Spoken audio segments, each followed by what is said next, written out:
Hello everyone and a warm welcome to our webinar Lawyers in Orbit, Azerbaijan Türkiye team up for astronaut health, NeuroLaw, space law and space policy beyond Earth. Please note that this webinar is being recorded. I would like to thank each of you joining us, researchers, students, legal professionals and space enthusiasts from across the globe. It's inspiring to see so many bright minds gathering here to explore one of the most exciting frontiers of our time. My name is Maral Erol, and I'm delighted to welcome you all as the speaker and host from Türkiye. I'm an attorney at law, and my professional practice includes several areas, one of which is aerospace law. It's a true pleasure to be part of this fascinating discussion today. I'm also honored to be joined my distinguished colleague, Rafizade Najiba, a lawyer from Azerbaijan, who brings valuable insights and expertise to our discussion. Together, we will explore topics such as astronaut neurobiology, NeuroLaw, space law, and space policy. This event is not just about science or law, it's about preparing for a shared future where both must work together to protect and empower those who venture beyond our planet. Welcome aboard and thank you for being part of this journey. Dear Najiba, I would like to invite you to the stage. The stage is yours, please. Let's get started. Thank you very much. I'm really pleased to be part of this event and thank you very much for your kind words and your invitation. I'm really happy to see you all. I know that you all, each one of you is a professional in your own areas. And welcome to Lawyers in Orbit. And before starting, I want to apologize because I have some technical issues with sharing my screen. But after the webinar, I will send you all my presentation in PDF format. Well, let's start. Just, I want that you all imagine this scenario. And Azerbaijan engineers and the Turkish neuroscientists are the where is two lawyers, there are three souls at least. And I assure you that our current legal systems simply aren't equipped to make these distinctions beyond Earth. This is where our nations should collaborate on innovative solutions. We have to develop protocols that include AI monitored brain activity using electroencephalography, EEG, to monitor astronauts' mental states in real time during missions. So we can track the changes in their brain. Functional brain imagining. You know that implementation of fMRI technology made it possible to speak about NeuroLaw, and employing fMRI technology to assess space brain effects for question of legal culpability. Functional brain imagining. And later adaptive legal standards, just creating legal frameworks that account for space-specific cognitive impairments whilst maintaining accountability. The goal isn't to excuse harmful behavior. Maybe you think that I want to propose you, okay, if people made any crime or any harmful behavior, we just let's excuse them. No. Rather, to create a justice system that is both fair and scientifically informed, one that recognizes the unique challenges of the space environment. You might be wondering, why should we care about space law and NATO law now, especially in their connection? Space settlements like seems far off, and why not wait until we actually need these laws, right? You can such kind of questions can be arisen, but the answer is simple. By the time we urgently need these frameworks, it will be too late to develop them properly. Because until now, you see how many questions I asked, yes, but we don't have right answers to them because we don't have proper international law system applicable for this situation, for the space settlements or for the long-term labor relationship in the space, yes. And as you know, as you all know, and we have mentioned it earlier, space development is accelerating rapidly, yeah. And with commercial space stations, space tourism, asteroid mining projects, lunar bases, and Mars missions, all moving from concept to reality within the next 1 or 2 decades. I see this like, within next 5-10 years, we will just have some travels to moon, like, I'm sure about this. And yet our legal framework remained rooted in the 1967 Outer Space Treaty, which was designed for Cold War era state actors conducting short-term missions. Yeah, and this creates a profound regulatory vacuum in space governance. I don't want to go far. Just remember the last mission in the International Space Station when two astronauts couldn't come back to Earth and they face different health problems. Yeah, but we couldn't solve this. And fundamental question about criminal jurisdiction, healthcare access, labor rights, work exploitation, and social safety nets in permanent space settlements remain unanswered under current international law. As we as we expand into space, we face a choice. We can thoughtfully design legal and social frameworks that protect workers. Yes, I pay more attention to workers because, along with robotic systems that are planned to be used in outer space, there will be many workers that will control them because distance will be more than now and ensure fair treatment and maintain human dignity. Or we can rush forward with technology as we're doing now, yeah?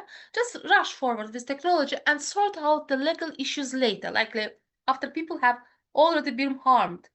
Yeah, don't we do this here on Earth? We are doing the same. We're waiting while some problem will happen, and after just we show our reaction, we react to this, to any issues, to any problem.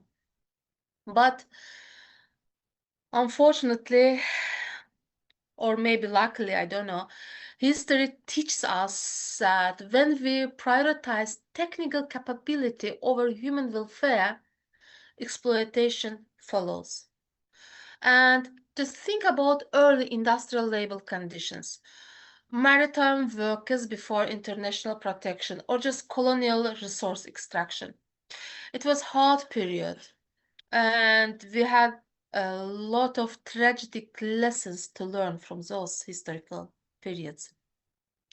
We have an unprecedented opportunity now to learn from Earth's mistakes and build space societies based on dignity, equity, and welfare from the very beginning.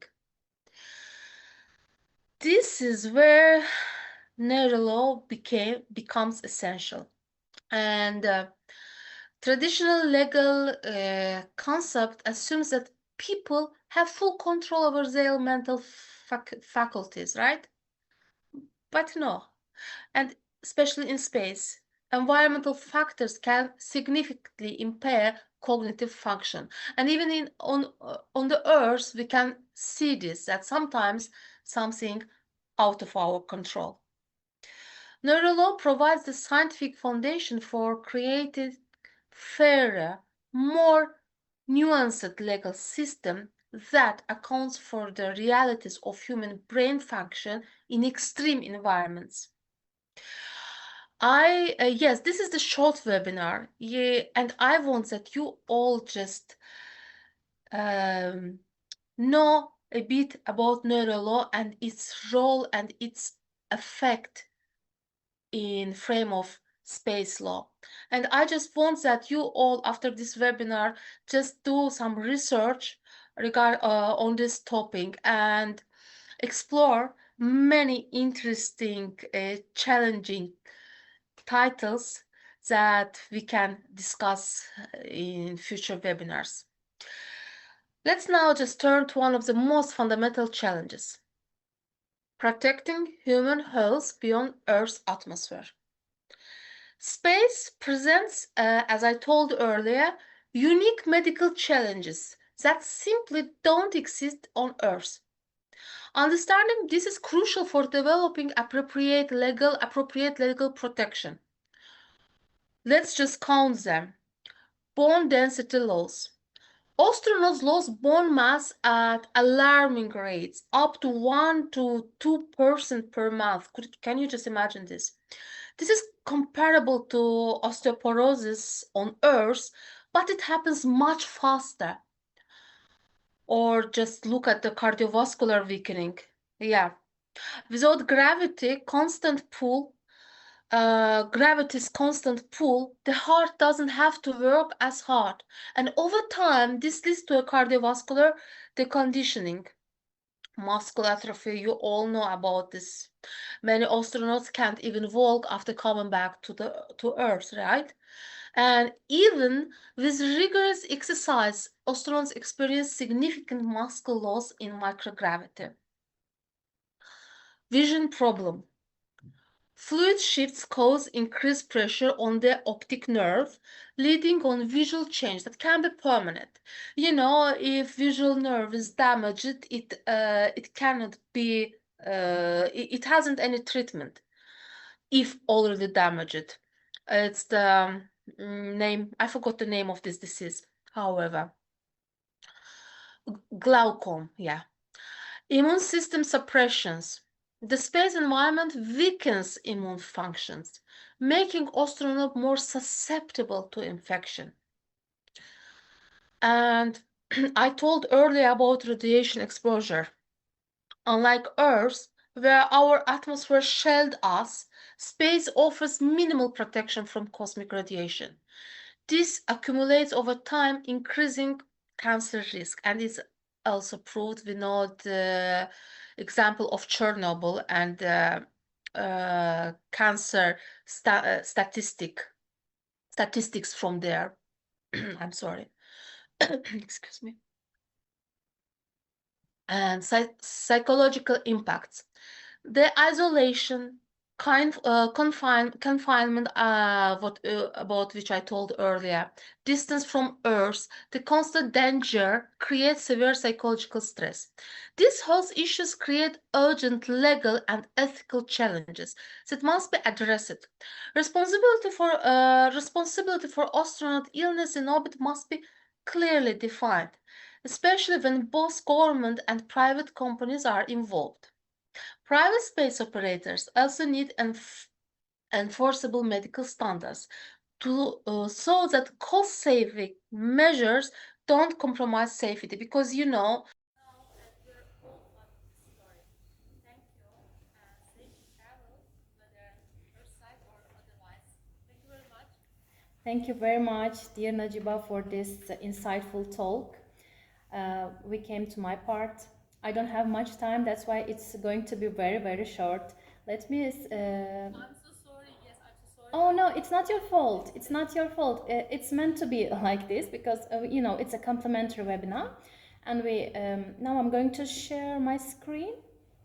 Yeah, and we are going to start.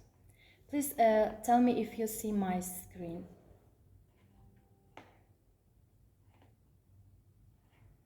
Yes.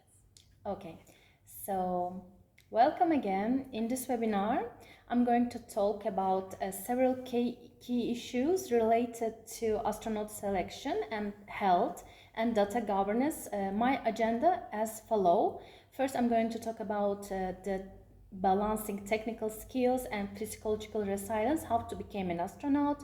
Then I'm going to talk about responsibility for astronauts' neurological brain changes. Then I'm going to talk about legal and ethical frameworks and share some recommendation to space agencies to own collecting and monitoring astronauts' personal data.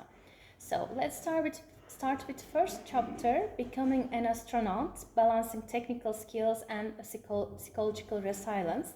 While the career of an astronaut may seem glamorous with the beauty of the stars just within reach, it is actually one of the most competitive and demanding paths in the world. Becoming an astronaut requires advanced scientific education, technical expertise, and exceptional physical and psychological resilience. Unlike professions like well-established national licensing systems, astronautics has no global or universal authority. Each space agencies, such as the NASA, ESA, or TUA, sets its own selection criteria, medical standards, and rigorous training requirements. So now let's take a look at the 6-step guide outlining the requirements to become an astronaut. Here I shared some recommendation if someone wants to become an astronaut. I'm going to really fast on this and going to second chapter. But before I start my second chapter, I want to say that historically, psychological resilience has always been a key focus. During the space race, the Soviet Union was in intense competition with the United States. As we all know, Soviet cosmonauts were selected and trained under extremely strict conditions. I don't know that, I not think that something changed these days. It's still very hard, in my opinion. Tests were designed to push human limits, essentially searching for superhumans, like if we can say it like this. One of the most demanding assessment was the isolation test, in which a cosmonaut had to remain completely alone in a sealed chamber for 1 week, for example. This is an example from historical Gagarin's tests. So, and among the neurobiological changes in the brain, it's very important to consider that microgravity effect. So we have a lot of aspects here, but I'm going to really fast. I think that in the next webinars we can talk about deeply in these topics. So understanding responsibility for astronauts' neurological brain changes. There is a lot of definitions about this. For example, Roberts and others define neurobiological brain changes in astronauts as measurable structural adaptations in the brain resulting from microgravity and other spaceflight stressors.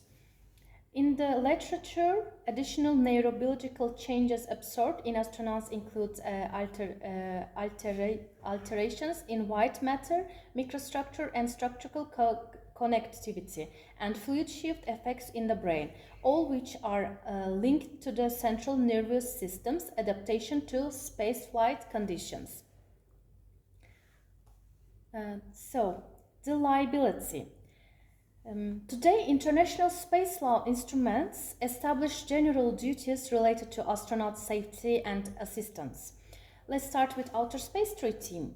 It drafted before modern neuroscience. Article 5 of this treaty, in my opinion, can be interpreted to cover neurobiological risks in spaceflight.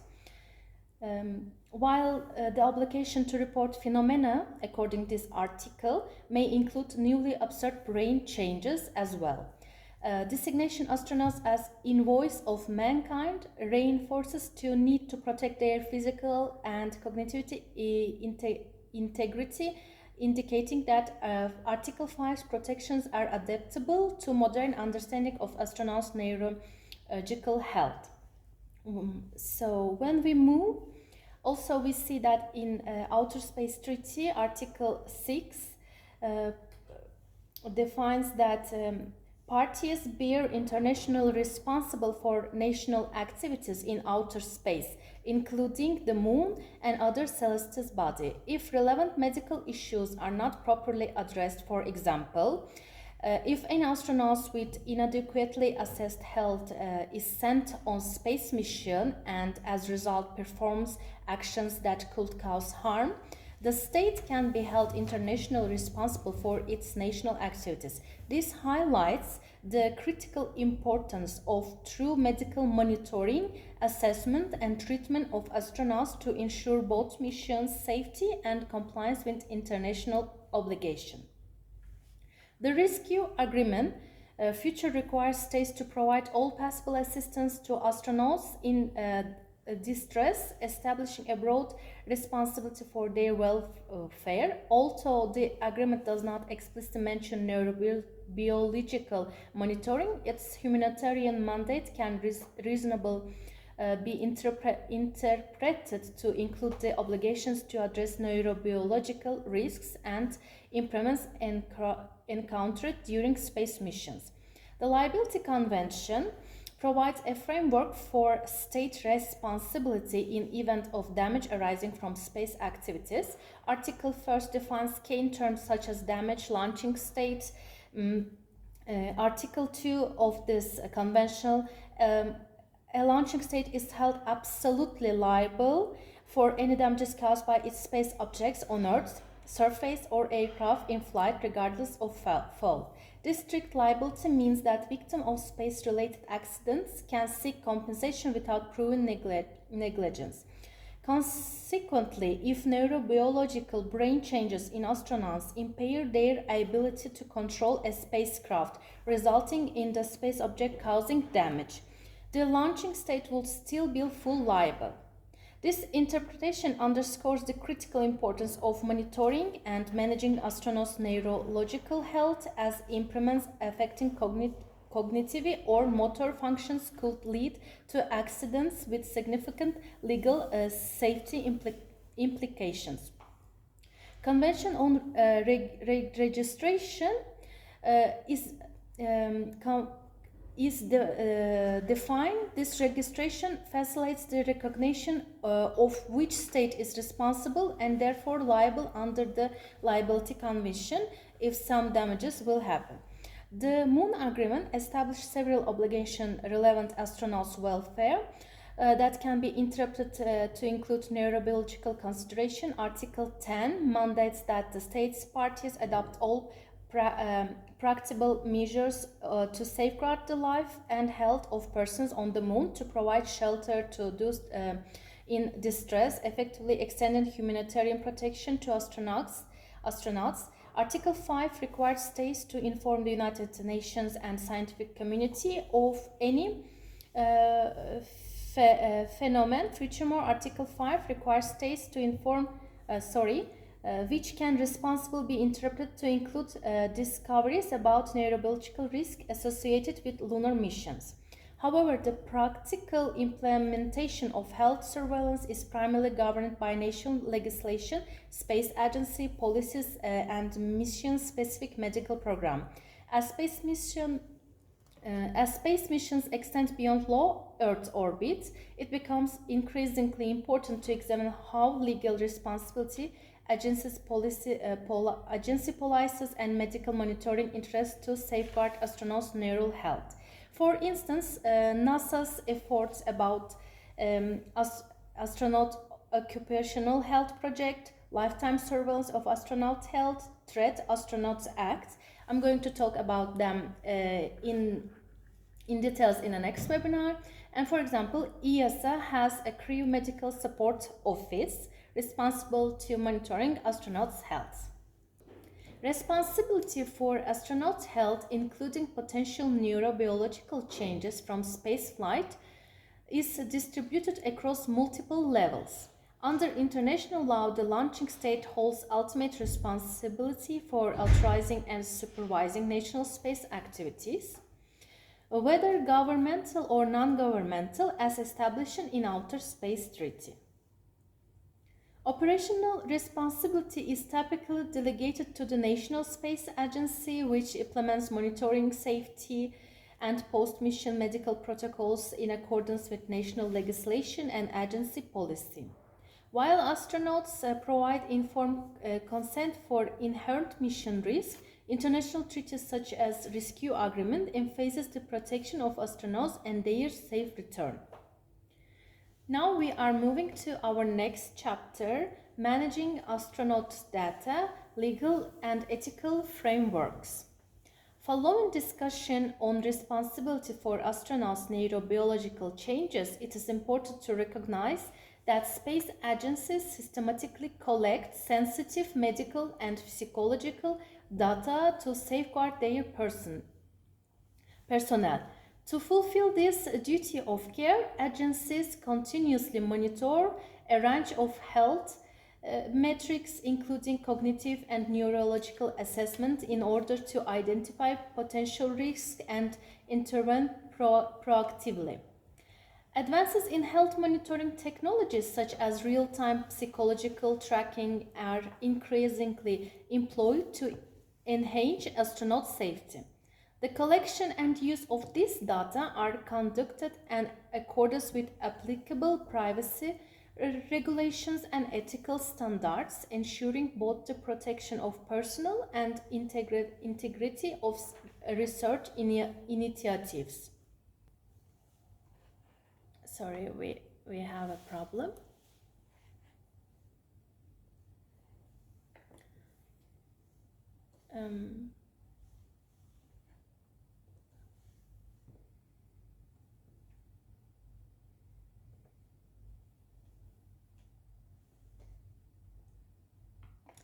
Sorry, I guess we dislodged the problem. So now let's continue.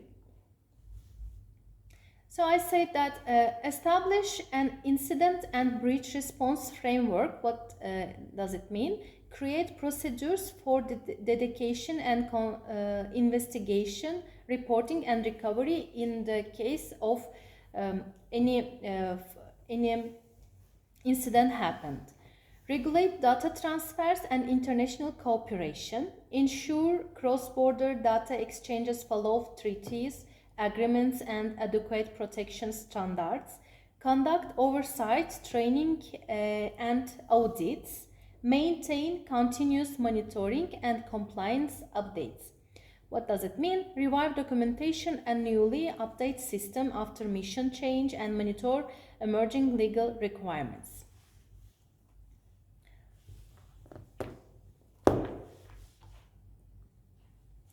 Thank you very much for joining this session.